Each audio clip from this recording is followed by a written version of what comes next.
Halo Ci Silvi dan teman-teman sekalian. Perkenalkan, kami dari kelompok 2.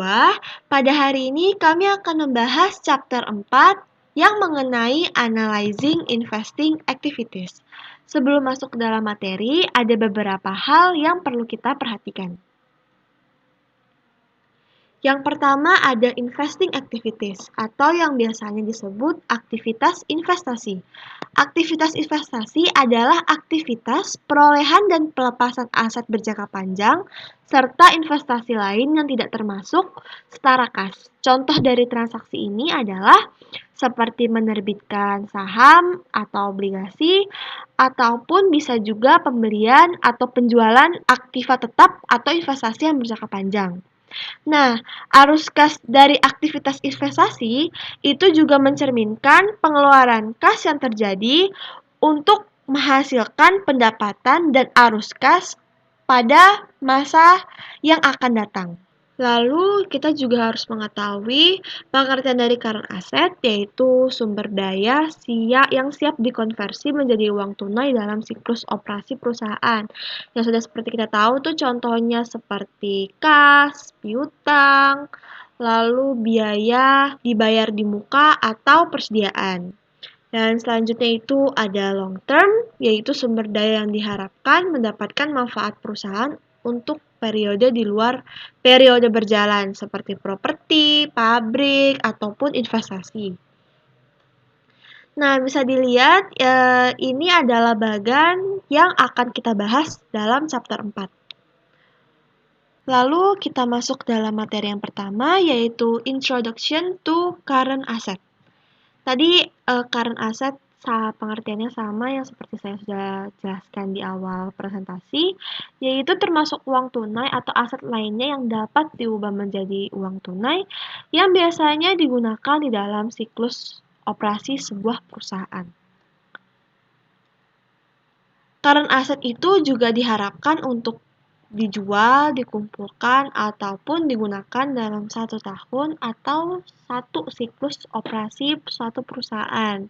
Nah, kelebihan current asset atas kewajiban lancar juga disebut sebagai working capital. Lalu ada cash equivalent.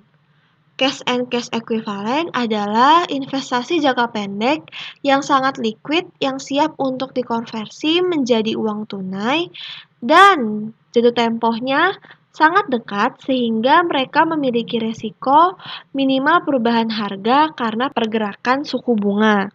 Contoh dari cash equivalent itu seperti treasury bills yang berjangka pendek lalu surat berharga dan dana pasar uang.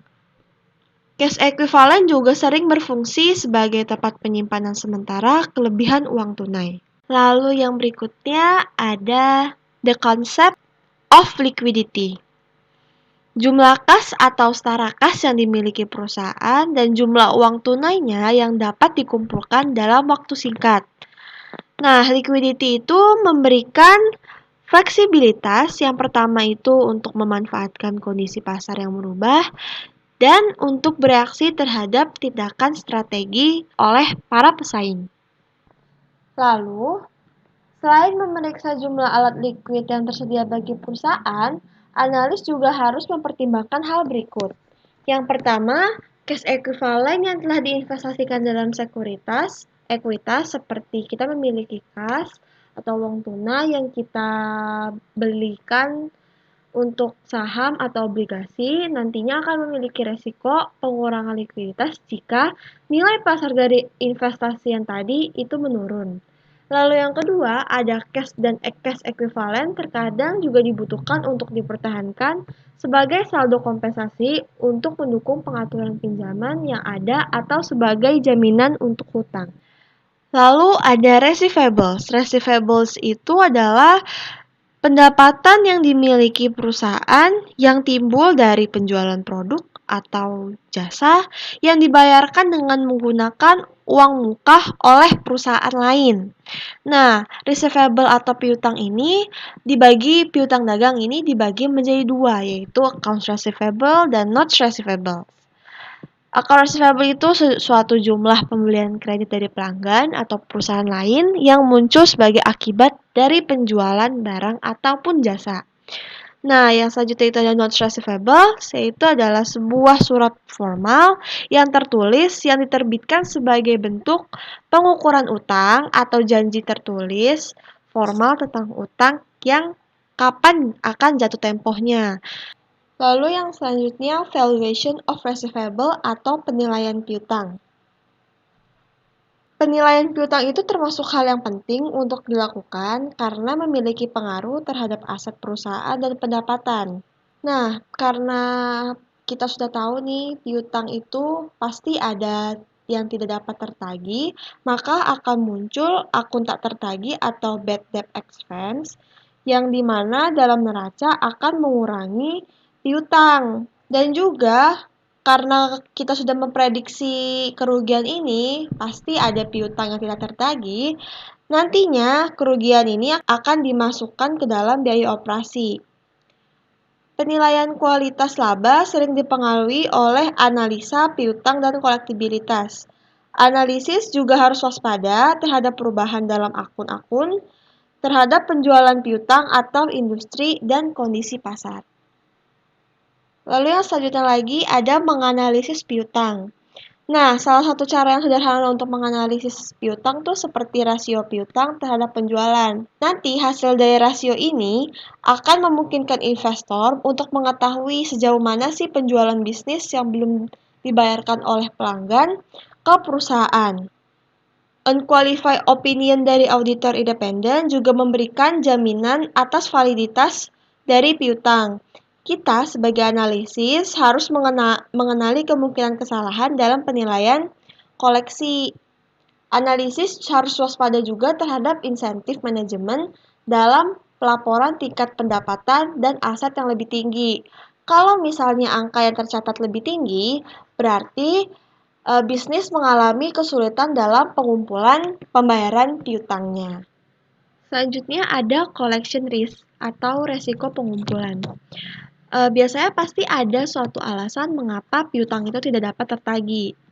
Alasan yang umum itu biasanya seperti kondisi ekonomi yang tidak stabil. Analisis harus bergantung kepada pengetahuan tentang kondisi industri untuk menilai secara andal penyediaan barang tak tertagih.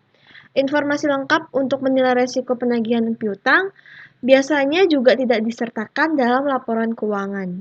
Informasi yang berguna harus diperoleh dari sumber lain atau dari perusahaan. Berikut ada alat analisis untuk menyelidiki kolektibilitas. Yang pertama ada membandingkan piutang pesaing sebagai persentase penjualan dengan piutang perusahaan dalam analisis. Lalu yang kedua memeriksa konsentrasi pelanggan. Risiko meningkat ketika piutang terkonsentrasi di satu atau beberapa pelanggan. Lalu yang ketiga ada menghitung dan menyelidiki tren dalam periode penagihan rata-rata piutang dibandingkan dengan persyaratan kredit adat untuk industri. Dan yang terakhir ada menentukan porsi piutang yang merupakan pembaharuan akun atau wesel sebelumnya piutang. Selanjutnya itu adalah securitization of receivable. Sekuritisasi itu sendiri adalah penciptaan surat utang dengan menjaminkan aset. Tujuan dari sekuritisasi itu adalah mengubah aset yang tidak liquid menjadi aset yang liquid dalam bentuk surat berharga yang dapat diperjualbelikan. Jadi sekuritisasi piutang itu adalah penciptaan surat utang dengan menjaminkan piutang. Jadi itu perusahaan menjual semua atau sebagian dari piutangnya kepada pihak ketiga.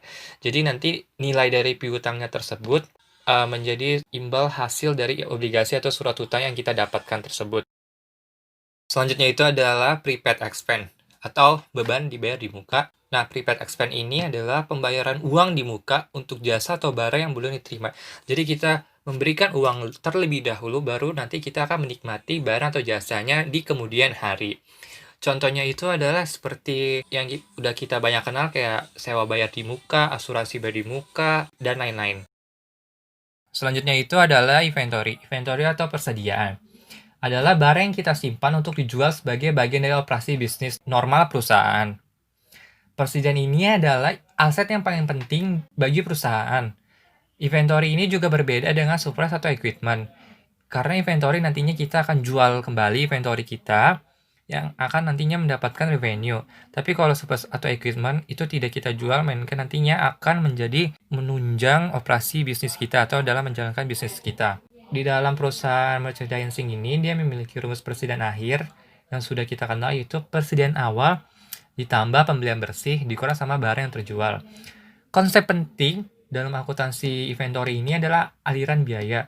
Jika semua persediaan yang kita peroleh itu pada saat produksi dijual, maka HPP-nya sama dengan HPP pada saat kita membeli atau memproduksi. Tapi jika persediaan tetap berada pada akhir periode akuntansi, kita harus nentuin persediaan mana yang nantinya akan kita terjual dan mana yang nanti tersisa di bagian neraca.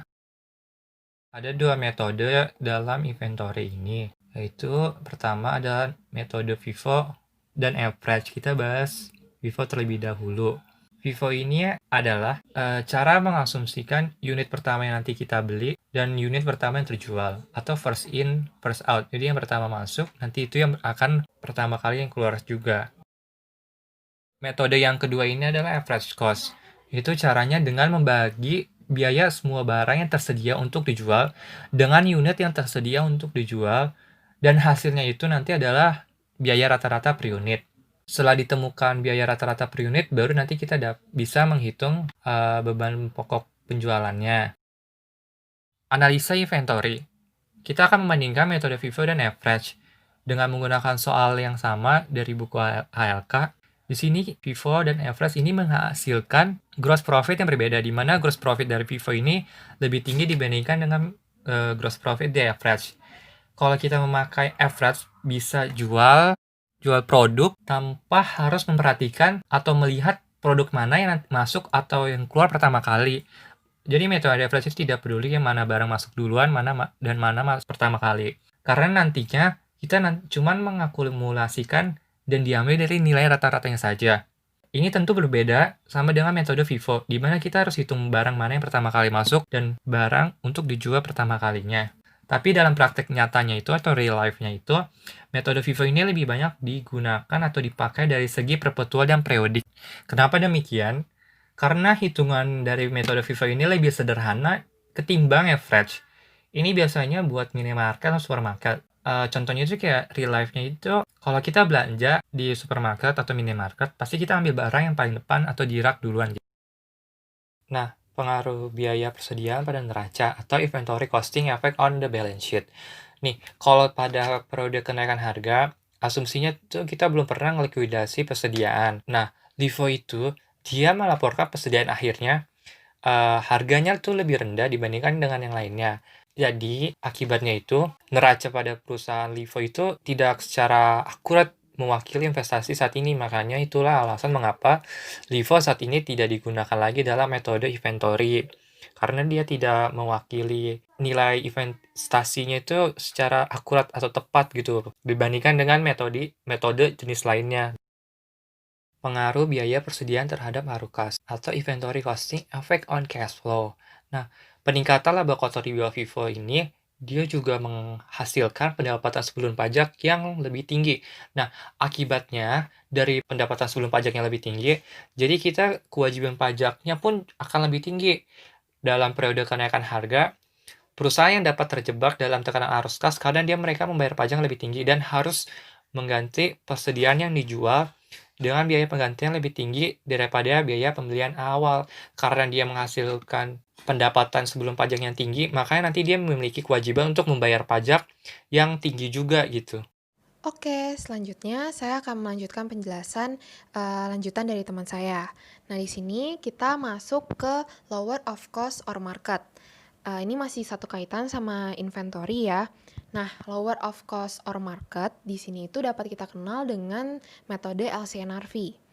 Nah, dalam penilaian persediaan, kita tuh dapat menggunakan metode LCNRV ini.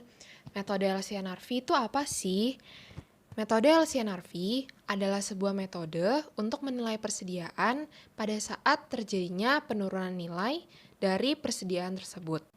Nah, kenapa sih persediaan itu dapat mengalami penurunan nilai? Pada umumnya, persediaan dapat mengalami penurunan nilai diakibatkan karena adanya kerusakan, keusangan, bahkan perubahan harga. Sehingga dari akibat tersebut dapat menyebabkan nilai persediaan menjadi turun. Selanjutnya, kita masuk ke bahasan yang baru, yaitu Introduction to Long-Term Asset.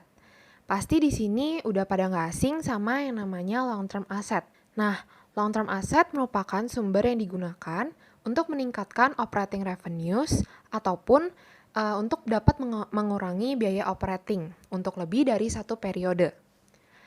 Jenis-jenis dari long-term asset yang paling umum terdiri dari tangible asset, yaitu aset tetap berwujud, yang contohnya property, plant, and equipment, dan juga intangible asset, seperti paten, trademark, copyright, dan goodwill.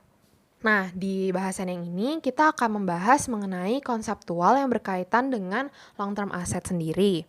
Dan juga kita akan membahas mengenai masalah-masalah akuntansi dan juga analisisnya yang berkaitan dengan tangible asset and natural resources, intangible asset, dan unrecorded asset. Pertama-tama kita bahas dulu konsep dari long-term asset, yaitu berupa prosesnya nih. Nah, di sini ada 3 prosesnya. Yang pertama, capitalization. Capitalization adalah proses penundaan biaya yang terjadi pada periode berjalan, tetapi manfaatnya diharapkan bertambah menjadi lebih banyak di periode masa depan. Contoh sederhana dari capitalization asset ini seperti kalau kita mau merenovasi rumah kita.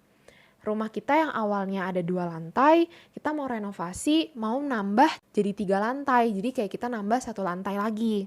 Nah, biaya dari renovasi tersebut kita kapitalisasi ke nilai aset rumah kita itu.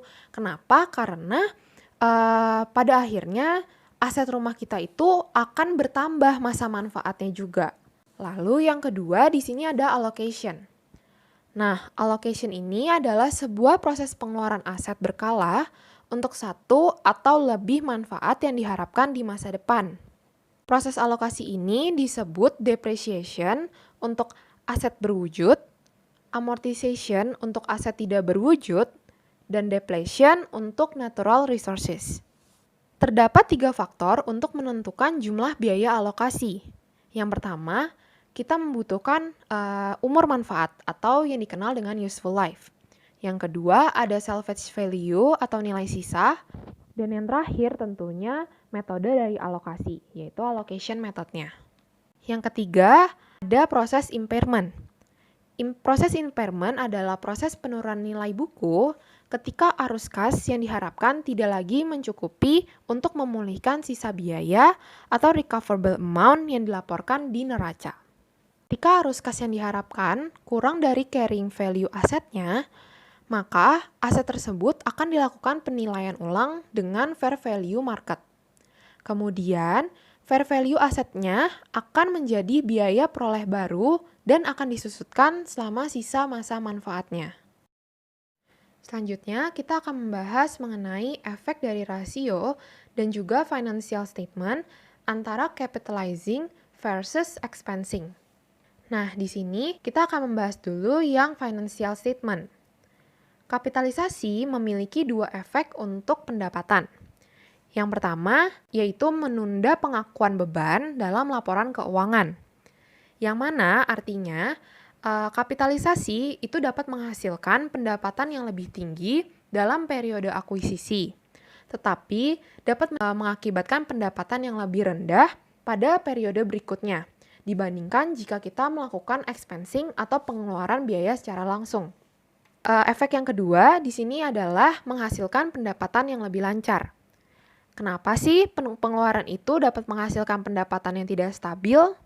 Alasannya, karena pengeluaran modalnya atau capital expenditure-nya bersifat lumpy. Nah, artinya dari lumpy ini tuh dia terjadi secara tiba-tiba. Sebaliknya, dengan mengalokasikan biaya aset selama periode masa manfaatnya, itu dapat menghasilkan angka pendapatan yang lebih aktual yang merupakan ukuran kinerja perusahaan yang lebih stabil.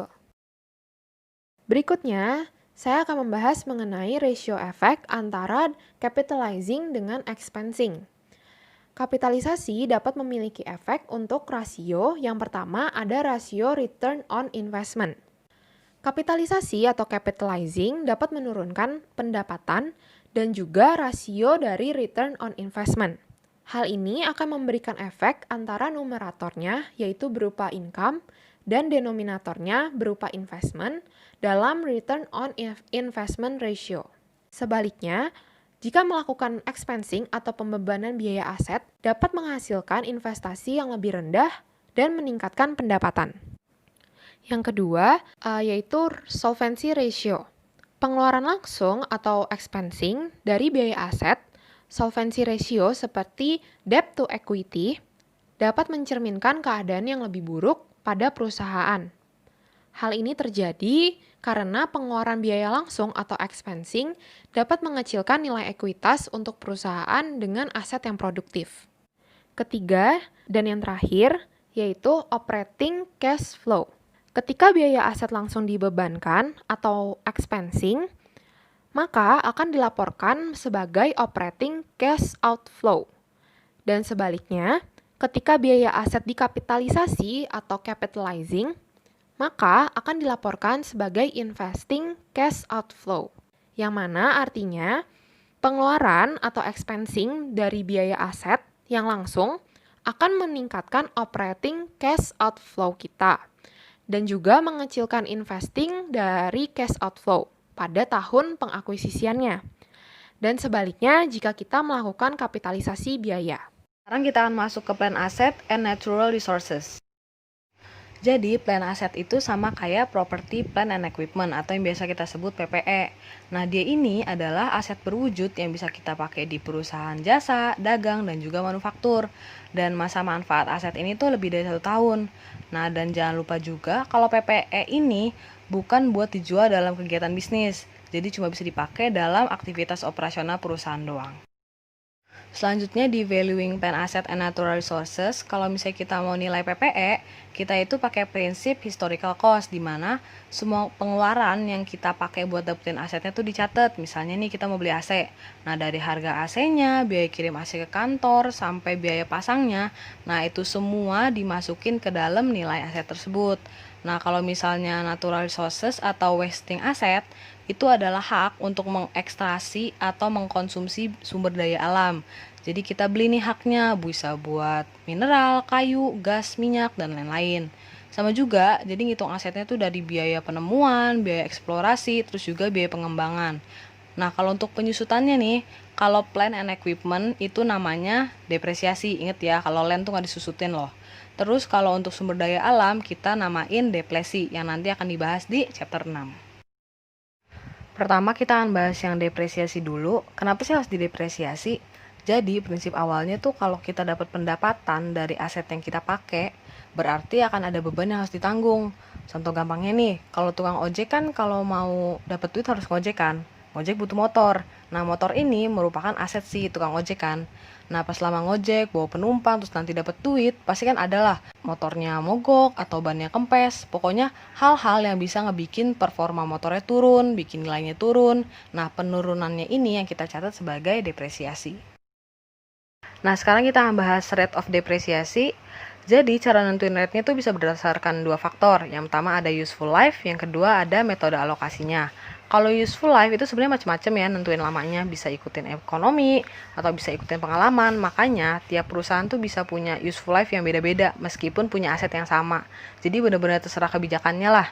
Cuman ada hal yang benar-benar bisa ngebatasin. Yang pertama tuh ada kerusakan.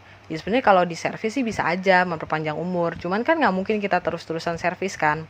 Terus yang kedua itu ada keusangan. Nah ini contohnya kayak teknologi yang aset komputer gitu. Kalau kita bikin useful life-nya 20 tahun, apa nggak keburu lemot ya kan? Makanya dengan perkembangan teknologi itu sebenarnya bisa bikin suatu aset jadi nggak efisien lagi. Nah faktor yang kedua itu yang metode alokasi, itu kita pasti sering dengar ada 3. Ada straight line, double declining, sama unit of activities. Nanti kita bahas satu-satu. Yang pertama kita akan bahas dari straight line dulu. Jadi kita tahu ya kalau misalnya straight line itu mengalokasikannya atas dasar biaya periodik yang sama. Nah kenapa sih harus straight line? Karena ada asumsi bahwa kerusakan fisik itu terjadi secara seragam dari waktu ke waktu. Sebenarnya asumsi ini sih lebih cocok buat struktur tetap kayak bangunan, karena kalau mesin kan kalau kita pakainya barbar dikit aja bisa langsung rusak kan. Nah, dari perhitungan aja kita udah tahu nih kalau misalnya straight line itu yang paling simpel dibanding yang lain. Tapi kalau dipikir-pikir juga, kalau misalnya nih kita pakai straight line, berarti kan anggapannya penyusutan tiap tahun tuh sama kan? Padahal pasti beda performa antara aset yang waktu baru beli sama aset yang udah 5 tahun kemudian. Padahal kemungkinan besar 5 tahun kemudian tuh asetnya bisa aja udah nggak efisien lagi atau udah mungkin butuh maintenance yang lebih. Yang kedua, kita akan bahas double declining. Kita juga udah sering pakai ini. Jadi double declining ini mengalokasikannya secara menurun. Nah, double declining ini punya sebuah daya tarik, yaitu ke urusan pajak. Terus double declining juga bisa mengkompensasi. Apa aja sih yang bisa dikompensasi? Yang pertama, peningkatan biaya perbaikan dan pemeliharaan. Nah, kalau secara hitungan kan alokasi depresiasi waktu awal-awal kan gede banget kan. Nah, nanti lama-lama akan semakin kecil. Jadi, bisa mengkompensasi peningkatan biaya perbaikan pas nanti asetnya udah mulai tua. Terus yang kedua, kita ada penurunan pendapatan dan efisiensi operasi. Sama juga kayak tadi, karena di awal alokasi yang diambil udah gede, jadi nanti tuh makin lama depresiasinya makin berkurang kan, sehingga mengkompensasi pendapatan juga. Terus yang ketiga, ketidakpastian pendapatan jadi lebih tinggi di tahun-tahun berikutnya. Nah, karena makin lama asetnya udah makin tua, kita kan nggak tahu nih bakal dapat pendapatan yang sama nggak kayak waktu kita beli dulu.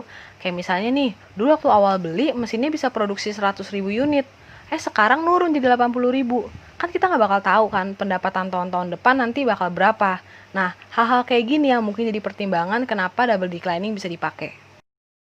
Nah, yang terakhir kita ada unit of activity. Jadi di unit of activity ini kita menghubungkan biaya penyusutan dengan aktivitas atau intensitas pas kita pakai asetnya. Nah, biasanya ini kita bisa nemuin ini di industri. Kayak misalnya mesinnya bisa dipakai 10.000 jam, jadi bukan per 5 tahun atau 10 tahun. Sekarang ada depresi, jadi tadi udah disebutin dikit ya, kalau depresi itu alokasi buat sumber daya alam. Nah, kalau depresi ini biaya alokasinya itu bergantung sama jumlah produksinya. Jadi kalau misalnya nih kita produksinya banyak, ya berarti nanti makin gede juga biaya depresinya. Begitu juga sebaliknya. Biar gampang kita akan masuk ke contoh.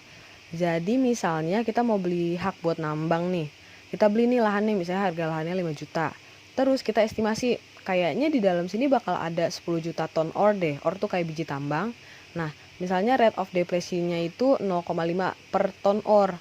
Nah, kalau misalnya kita jual 100.000 ton ore, itu berapa biaya depresinya sama sisa asetnya. Nah, balik ke yang tadi, kalau misalnya makin gede produksi, makin gede biaya depresi. Berarti tinggal kita kali nih. Kita ngejual 100.000 dikali sama biaya depresinya 0,5. Jadi, 100.000 dikali 0,5 sama dengan 50.000.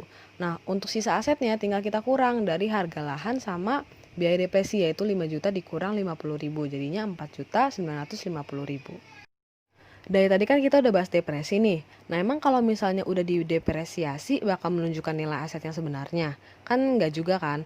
Bisa dilihat di PPT, carrying value dari aset yang udah didepresiasi emang nggak didesain buat menunjukkan current value dari asetnya. Makanya sekarang kita akan belajar yang namanya impairment. Jadi kita membandingkan dengan nilai wajarnya yang ada di pasaran. Jadi kan sebelumnya dibilang kalau penilaian plan aset sama sumber daya alam kan pakai historical cost. Cuman kan historical cost ini nggak terlalu relevan sama nilai replacement. Makanya ada aturan akuntansi untuk penurunan nilai aset jangka panjang dengan cara perusahaan itu melakukan review secara berkala atas perubahan yang mungkin bisa jadi impairment. Kan perusahaan pasti sebagian besar dalam aktivitas operasinya kan pasti udah pakai aset jangka panjang kan. Nah, karena banyak aset yang dipakai, sehingga kan beban depresiasi jadi beban yang bisa dianggap gede lah ya. Nah, makanya manajer atau staf akunting nih harus bisa mutusin mau pakai cara penilaian yang mana. Karena kan pasti berpengaruh banget nih sama earning perusahaan. Nah, kalau misalnya perusahaan nggak punya informasi yang cukup tentang aset yang dia pakai sekarang nih, akan lebih baik pakai straight line. Nah, kalau misalnya mungkin perusahaan punya informasi tambahan, kayak mungkin sebelumnya dia udah pernah pakai mesinnya, mungkin akan lebih mendingan pakai double declining. Nah, kita juga tahu kan kalau misalnya metode alokasi perpajakan sama accounting tuh beda. Nah, makanya ada kemungkinan bisa aja yang pertama nih kita pakai metode yang sama, yaitu straight line di laporan accounting sama laporan perpajakan. Terus ada kemungkinan kedua, kita pakai straight line di accounting, terus double declining di perpajakan. Jadi, efek favorable tax yang berasal dari penangguhan pembayaran pajak itu bisa menghasilkan penggunaan dana tanpa biaya. Nah, poin ini akan dibahas lebih lanjut di bab 6. Atau bisa juga kemungkinan ketiga, yaitu kita pakai metode yang sama, yaitu double declining di laporan akunting sama perpajakan. Oke, selanjutnya saya akan melanjutkan pembahasan di chapter ini terkait dengan analyzing impairments. Kalau disebutkan istilah impairments, pasti udah nggak asing lagi nih di telinga teman-teman semua, karena kan di semester sebelum-sebelumnya kita udah belajar terkait dengan impairments, kita juga udah sering ketemu soal yang ada istilah impairments-nya. Nah, apa sih impairments itu? Impairments diartikan sebagai penurunan nilai atau value dari suatu aset. Karena kan kita tahu nih, kalau nilai atau value satu aset itu nggak mungkin stay pada nominal yang selalu sama dari waktu ke waktunya. Pasti ada yang mengalami peningkatan, ada yang mengalami penurunan. Nah, penurunan inilah yang kita kenal dengan sebutan atau istilah impairment. Kita akan bahas lebih lanjut. Di sini ada 3 jenis permasalahan yang sering kali timbul karena adanya impairment. Nah, kapan sih kira-kira permasalahan ini itu bisa timbul?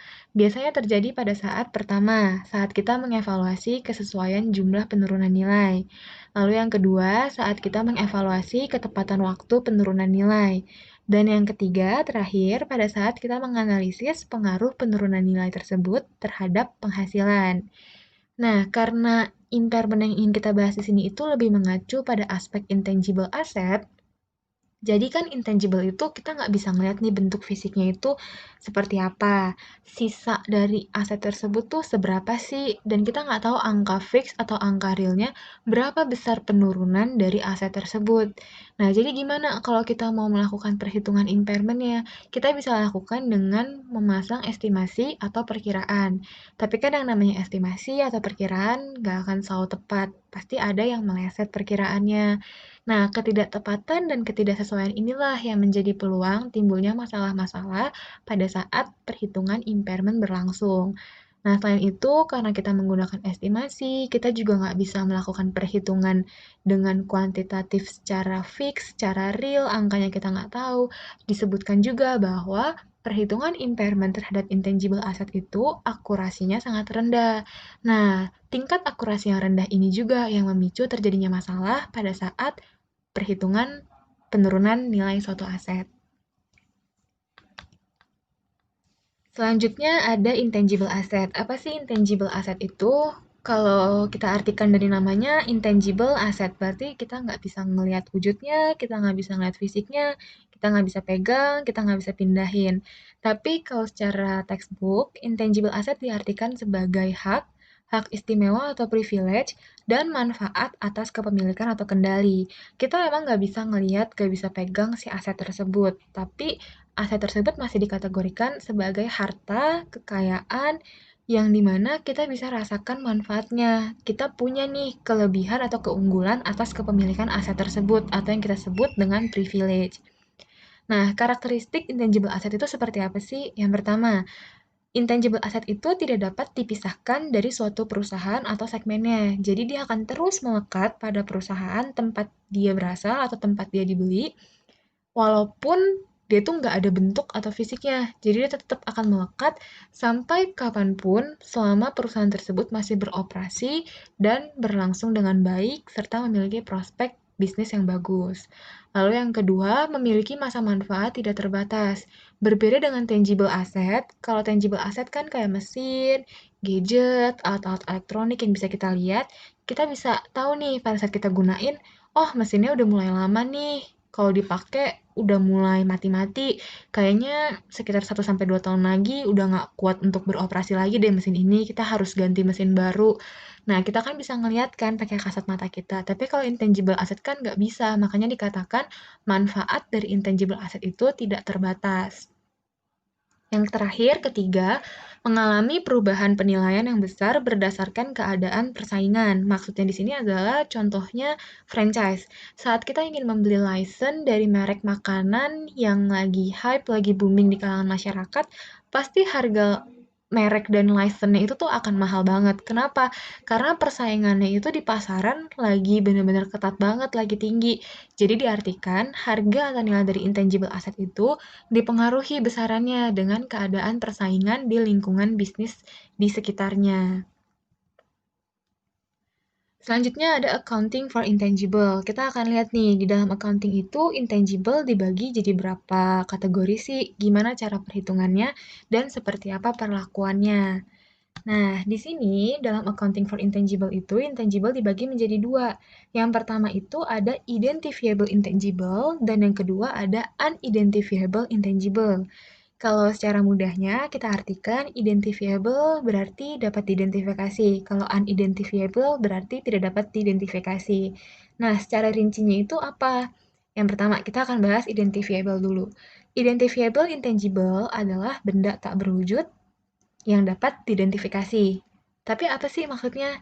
Nah, identifiable intangible adalah aset tak berwujud yang diidentifikasi secara terpisah dan dihubungkan dengan hak atau hak istimewa privilege tertentu yang memiliki masa manfaat terbatas. Kita garis bawahi di sini masa manfaat yang terbatas.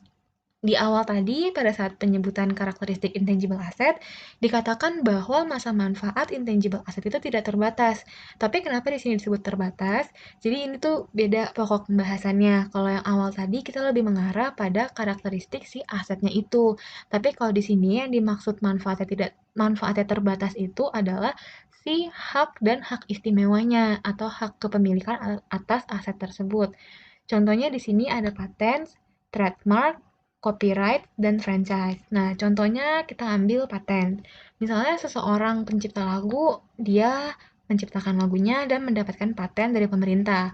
Usia patennya itu berlangsung selama 10 tahun ke depan. Berarti selama 10 tahun ke depan, paten itu masih berlangsung. Tapi setelah itu akan ada kebijakan baru, entah diputuskan kontraknya atau diperbarui lagi. Nah, jadi masa manfaat si paten ini akan dibatasi dengan kontrak tersebut, makanya dikatakan masa manfaatnya terbatas. Jadi beda ya antara yang tadi sama yang ini. Kalau yang tadi itu masa manfaat tidak terbatas mengacu pada intangible asetnya. Jadi mengacu pada aset itu sendiri.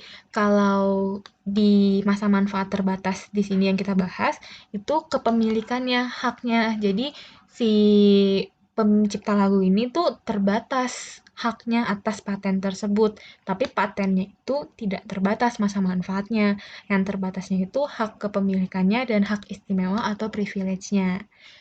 Lalu yang kedua ada unidentifiable intangible atau aset yang tidak dapat diidentifikasi. Nah, unidentifiable intangible ini adalah aset yang dikembangkan secara internal atau dibeli tetapi tidak dapat diidentifikasi dengan jelas dan seringkali memiliki masa manfaat yang tidak terbatas. Di sini itu contohnya ada goodwill. Kalau kita artikan goodwill itu kan semacam interpretasi angka yang mencerminkan bahwa nilai suatu aset itu memiliki nilai buku yang lebih besar. Nah, udah kita lihat artinya, kita juga bisa lihat di sini manfaatnya tidak terbatas. Goodwill ini juga bukan merupakan aset yang spesifik, jadi dia cuma interpretasi angka yang menunjukkan kalau nilai aset ini tuh lebih tinggi dari nilai bukunya. Jadi semacam keuntungan lah dari nilai aset tersebut.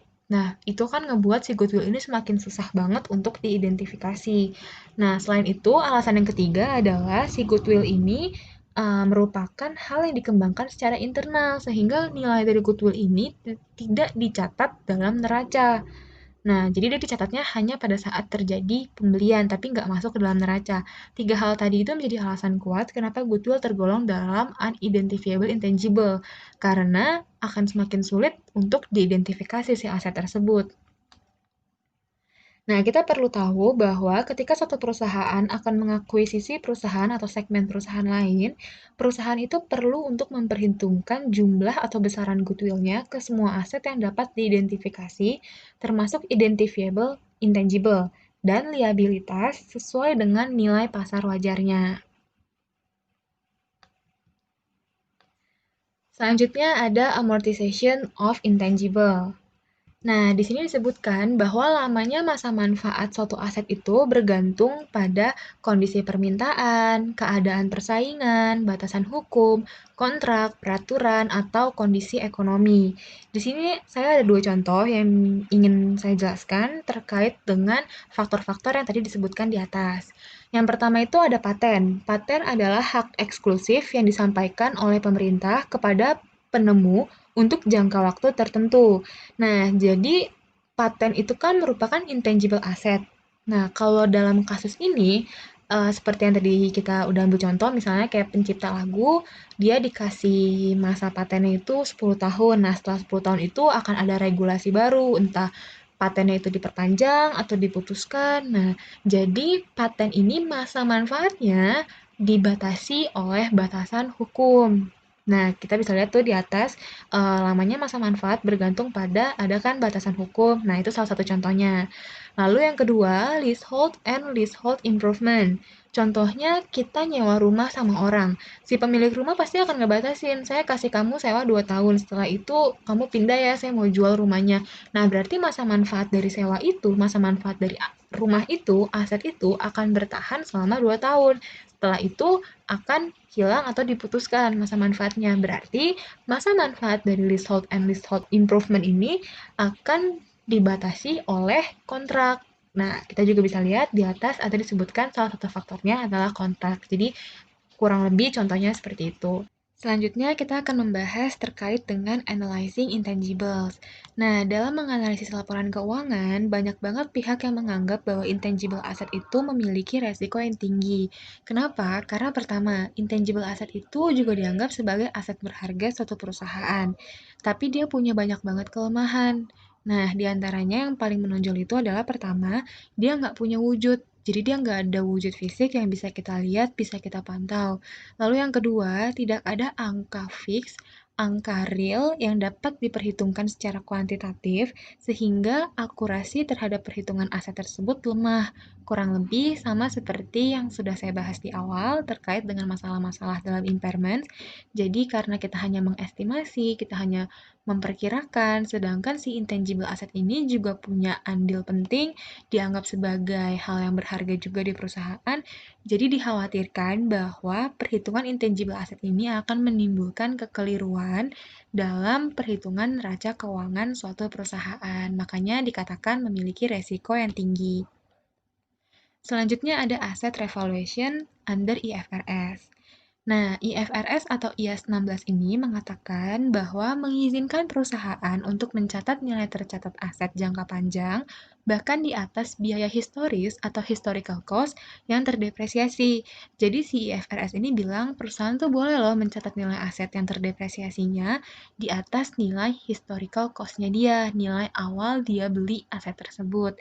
Nah, karena adanya statement seperti ini, sehingga perusahaan diharuskan untuk melakukan revaluasi secara berkala karena untuk menyesuaikan nilai aset dari pertama dia beli sampai sekarang kira-kira nilai wajarnya tuh berapa biar tidak ada ketimpangan mungkin terlalu tinggi atau terlalu rendah. Nah, dalam model revaluasi, perusahaan perlu mengestimasi nilai wajar seluruh aset secara berkala dan terus-menerus atau menurunkan nilai aset untuk mencerminkan nilai wajar saat ini. Nah, model revaluasi ini menyeratkan bahwa aset akan selalu dilaporkan secara berkala pada nilai wajarnya di neraca. Jadi angkanya itu lebih real dan juga lebih akurat. Revaluasi berkala ini akan terjadi melalui pembuatan surplus revaluasi. Apa sih surplus revaluasi itu? Jadi surplus revaluasi itu adalah jumlah di mana aset tercatat memiliki nilai yang lebih di neraca dibandingkan dengan historical cost-nya. Nah, model revaluasi itu akan berhenti secara otomatis ketika nilai wajar asetnya menurun di bawah biaya historis yang terdepresiasi. Jadi kalau nilai wajarnya itu udah di bawah atau under historical cost-nya, maka revaluasi itu udah nggak akan terjadi lagi. Nah, keuntungan atau kerugian dari revaluasi berkala ini tidak akan dimasukkan dalam laba bersih untuk periode saat itu. Tapi sebaliknya, keuntungan atau kerugian ini akan langsung disesuaikan ke ekuitas melalui penyetaraan dalam pendapatan komprehensif periode. Tapi biaya penyusutan yang berkaitan dengan historical cost itu akan tetap dimasukkan pada laba bersih periode tersebut. Nah, terakhir kita akan melihat hal-hal apa sih yang harus kita pertimbangkan saat kita akan menganalisis revaluasi aset. Yang pertama, ketika kita merevaluasi aset, kita harus tahu dulu nih alasan kita ingin merevaluasinya kenapa. Kita nggak bisa sembarangan revaluasi, karena revaluasi aset ini akan memberikan pengaruh yang sangat signifikan terhadap angka di neraca keuangan kita. Lalu yang kedua, jumlah income dipengaruhi secara negatif oleh jumlah transisi yang besar yang diperkenalkan melalui revaluasi aset, baik ke atas maupun ke bawah.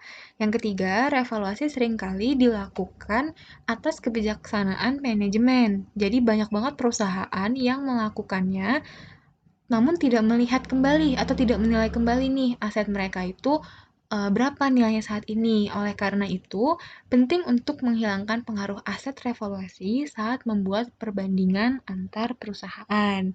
Karena kalau kita mau bandingin dari perusahaan satu ke perusahaan lain, akan lebih baik kalau kita menghapuskan efek dari revaluasi aset ini, karena nggak semua perusahaan itu benar-benar meninjau atau menilai ulang aset mereka, jadi nggak terlalu real dianggapnya. Lalu yang terakhir, perbandingan antar waktu juga dapat dipengaruhi oleh revaluasi aset.